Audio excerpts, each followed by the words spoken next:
Možná už jste zaregistrovali, že v Česku druhým rokem existují asistenční centra na podporu podnikání žen, jaké mají za sebou výsledky, k čemu vůbec slouží a jak jsou využívané. To se dnes dozvíme na konferenci v Senátu. Jestli vás tahle tematika zajímá, tak vy se to dozvíte už teď v ranním vysílání České televize. My tady vítáme také dvě ženy, Monu Nechvátalovou, ředitelku Moravské asociace podnikatelek a manažerek. Dobrý den. Dobrý den. A Elišku Ostrou, klientku. Dobrý den i vám.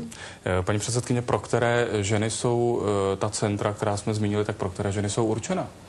Ano, takže náš projekt Asistenční centra je zaměřen na několik cílových skupin žen. Jsou to ženy třeba po mateřské dovolené, které mají problém vrátit se na trh práce. Jsou to ženy nezaměstnané, jsou to starší ženy, jsou to třeba absolventky vysokých škol a podobně. Takže jaký je vlastně hlavní přínos? Co pro ní děláte? Jenom zprostředkování, dejme tomu podpory, nebo co je vlastně ten váš výstup? Takže hlavním cílem asistenčních center je nabídnout těmto ženám, které mají problém dostat se na trh práce, alternativu. A tou alternativou je nabídnout jim možnost začít sami podnikat. Tak si to pojďme trochu rozvést, jestli vás můžu poprosit. Dobře. Jestli se soustředujete na ženy, které třeba by chtěly, podobně jako Eliška Ostrá, my se k tomu za chvíli dostaneme, by chtěly začít podnikat, že to je jediná možnost, nebo i na ženy, které třeba se dostaly při tom podnikání do nějakých svízelných situací. Co se konkrétně odehraje, když už ta situace nastane? Takže my se snažíme, jak jste řekl, nabízet pomoc ženám, které se rozhodly podnikat s tím, buď, že se rozhodli podnikat, že chtějí podnikat, že je to jejich hlavní záměr, i když třeba mají zajímavou práci, anebo nabídnout ženám, jak jsem říkala, které mají problém najít si zaměstnání, tuto možnost jako alternativu. A samozřejmě jim nabízíme pomoc jak v tom startu, tak potom v průběhu toho podnikání po celou dobu trvání našich asistenčních center, která jsou dotována z Evropského sociálního fondu a ze státního rozpočtu České republiky, tak po celou dobu trvání tato pomoc existuje. Tak a my už máme tu konkrétní pomoc tady zastoupenou přímo jednou z klientek.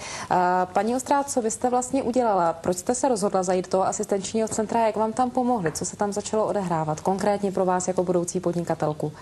Já jsem se pro podnikání rozhodla nepřímo z donucení od zaměstnavatele, který mě po mateřské nechtěl vzít zpátky. A byla jsem na nějakým sezení pro maminky s dětma, kindergarten, který je taky hrazen z fondu Evropské unie, a tam jsem se dozvěděla o možnosti nějakých konzultací v rámci projektu Moravské asociace. A když jsem chtěla získat další informace o možnosti, tak jsem jednoduše si domluvila schůzku a zjistila, jaké jsou vlastně šance pro maminku s dítětem začít podnikat. A jaké jsou? Tak hlavně musíte mít už v hlavě projekt. Není to tak, že byste přišli a asistenční centrum by vám naservírovalo to, co máte dělat a jak to máte dělat. Takže já už jsem měla namyšlený, co bych asi chtěla dělat, a přišla jsem to konzultovat. Vy to dáme tak trochu tajíte, v čem ta konkrétní pomoc spočívá. Vy jste přišla do asistenčního centra na podporu podnikání žen. Přišla jste s projektem, ve vašem případě, jestli se nemýlím, masážního salonu. To se k tomu ještě dostaneme, protože to je docela daleko od vašeho původního oboru.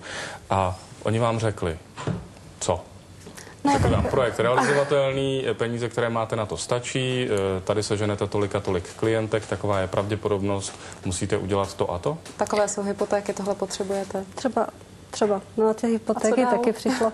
A já jsem na ty masáže není zrovna potřeba moc velký kapitál, takže v tomhle směru jsem nepotřebovala pomoc. Spíš ten prvotní impuls byl jako zvědavost, co to bude. Takže já jsem tam nepřišla s nějakýma konkrétníma dotazama. Jo? Já jsem přišla a přednesla jsem jim projekt, jestli to je realizovatelné, a oni mi řekli, že ano, že to mám dobře zpracovaný, a tak jsem v tom začala podnikat. Paní ředitelko, to dokážete poradit takhle úplně univerzálně, nebo se zaměřujete na nějaké obory podnikání, třeba se kterými ty ženy přijdou? Začala jste velmi dobrou otázkou, protože my samozřejmě nenabízíme žádnou univerzální pomoc. A myslím si, že hlavní smysl a hlavní podpora těch center je v tom, že ten přístup je individuální. To znamená, Každá klientka má samozřejmě jiná specifika, každá má jiné podmínky, každá má jiné startovní podmínky, každá má jiné finanční prostředky a ta konzultace je individuální a je opravdu zaměřena na to, co ta klientka je schopna dělat, co je schopna nabídnout, kolik finančních prostředků je schopna sehnat a podobně.